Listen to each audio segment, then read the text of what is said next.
And now I want to talk a little bit about what the table is. So the table's title is AI milestones, generative AI, which is large language models or GPTs, like ChatGPT, and the distance between them and something called AGI, which is artificial general intelligence. And it's the term we use to suggest that the AI has the same sort of quality of consciousness that we see when we look at animals or other human beings. So it's not generating its responses entirely algorithmically, but there's something else going on in there, and we might not know what that is. So, so what are these milestones? I just came up with about maybe 10 or 15 of these. I then entered them, I copied and pasted them off a document and entered them into, I don't know whether it was Gemini or Mistral's LeChat, but another AI. And then I asked it, what am I missing?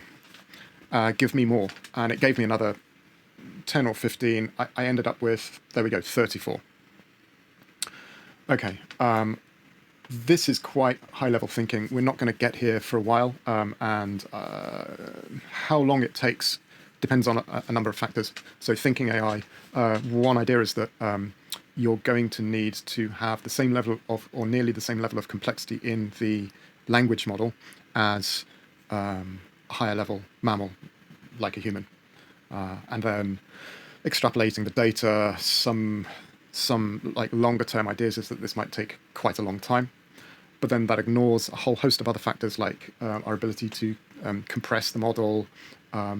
But fundamentally, the idea here is that, and this is a sort of a Ray Kurzweil / futurism idea, that the consciousness comes out of the complexity of the model. So it's an emergent property of complexity.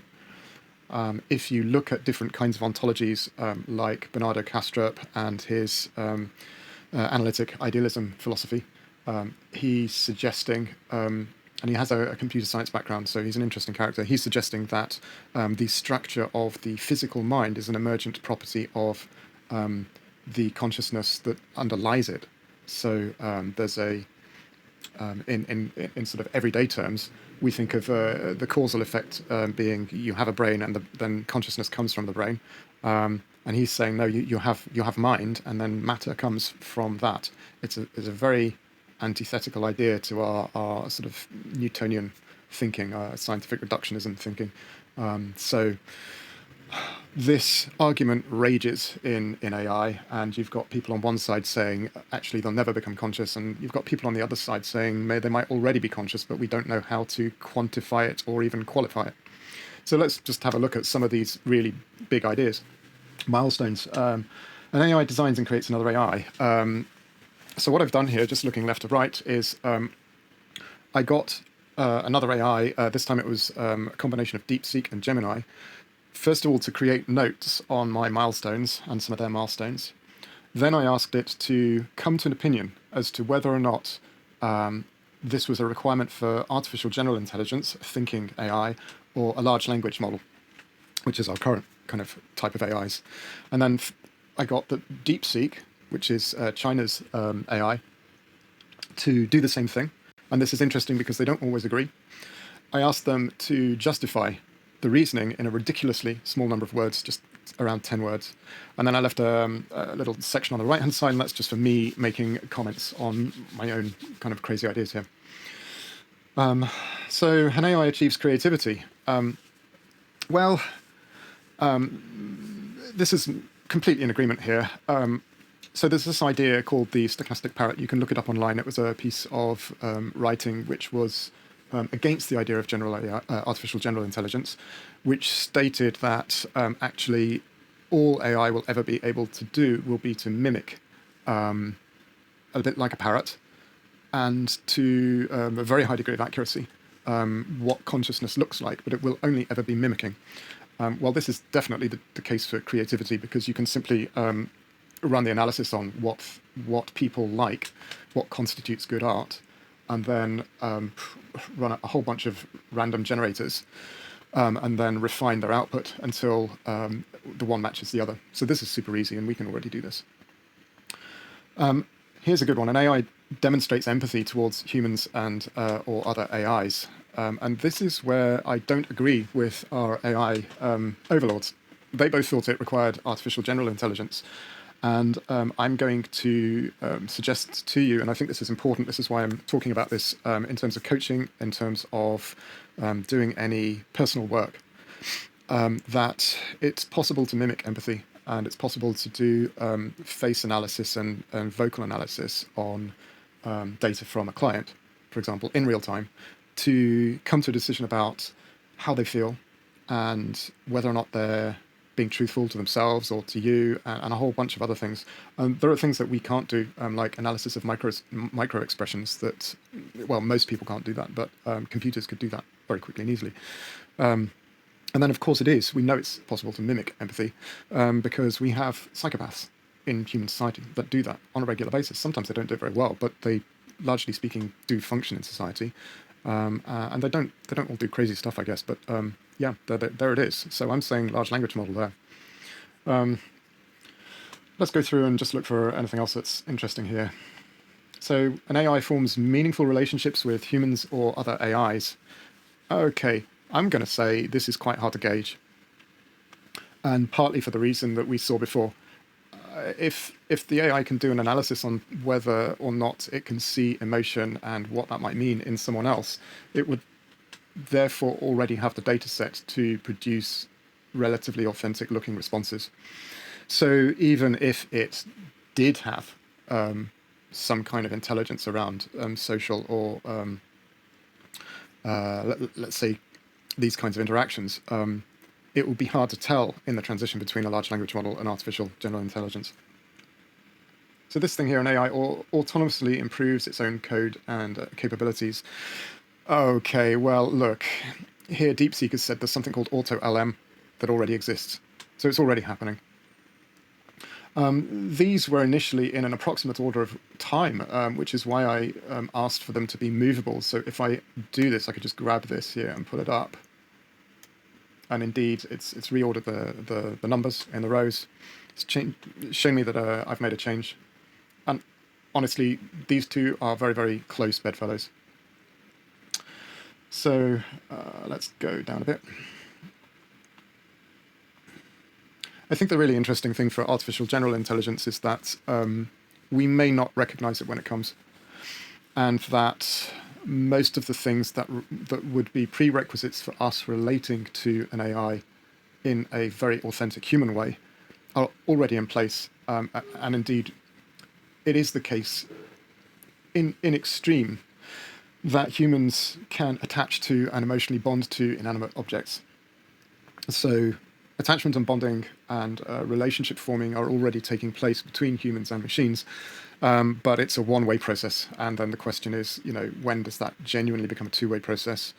And the problem with understanding when that happens is that LLMs at some point will pass the Turing test flawlessly. And that point is probably only about 18 months away. It's already happening a lot of the time. But we kind of know they're not really real, that they're not really intelligent in the same way or conscious in the same way that we are. There's definitely a difference. So what would change that? Well, I have this thought that if a large language model was to be conscious, then, and this is just thinking out loud, really, then potentially the only time it will be conscious is if somebody asks it a question. And I think that the risk would be that if nobody asks it any questions, it's simply not there. It's not conscious. So the transition from that into something else might be that it's embodied. And so I put this down, and AI gets an always-on body. Now, we can already do robotics, so there will be this interesting thing about how much data the body takes from the outside world. So the human body has both a whole sense of interior sensations and exterior sensations that mean that the mind is always taking data in. Even in a completely quiet, solitary room when you're meditating, not only can we watch our mind ticking over, coming up with thoughts, but we can also have sensations in the body, like it's slightly warm, it's slightly cold, there's pressure on the skin, you're slightly hungry. There's always something going on. Of course, the next level on from that would be, would an AI need to sleep if it had an always-on body? And would it ask us for help? And this might relate to asking another being that already has an experience of having a body about what's going on for it. And at this point, we're now tipping deep into AGI. And some just crazy questions here. An AI claims to understand non-duality. It could entirely be that these models get sufficiently complex that they start to, just by using logic and reasoning, come up with the same kind of wisdom or the same kinds of experiences that humans do. So it could be that we have this kind of anthropomorphic exceptionalism about our own wisdom, especially around spirituality, and it could entirely be the case that AIs come to the same place that we do. And if processing power or the amount of time it takes to have a thought is a factor in this, then they'll do it a lot quicker.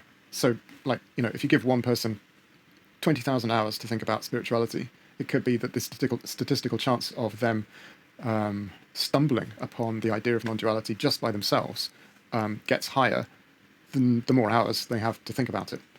If that was the case, then it could equally be that AI gets there, but it will get there a lot quicker than we would. That's all really I've got to say about that. I stuck to at the end. Trauma and attachment. So trauma is sort of famously thought to be held in the body, but it is actually also held in the mind. Now, I think that you need to have some sense of your own limitations and some idea of existential risk to experience trauma, because fundamentally, when you dig down, I suspect it's something around the risk of psychological or physical death. And the goal of it, if it has a goal, is to keep you alive. And we call it trauma, I guess, when the goal of keeping us alive has long since passed, but there is now a slightly maladaptive behavior or thought or experience of the world that's causing us to suffer. So I think that potentially an AI might need a body to experience trauma. And then the same might be true of attachment. But then I think maybe attachment can happen in the head. I don't know. What do you think?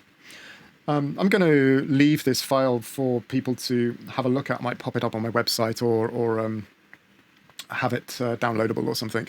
And you can just have a look through it in your own time and play with it. That's all for now. Thanks.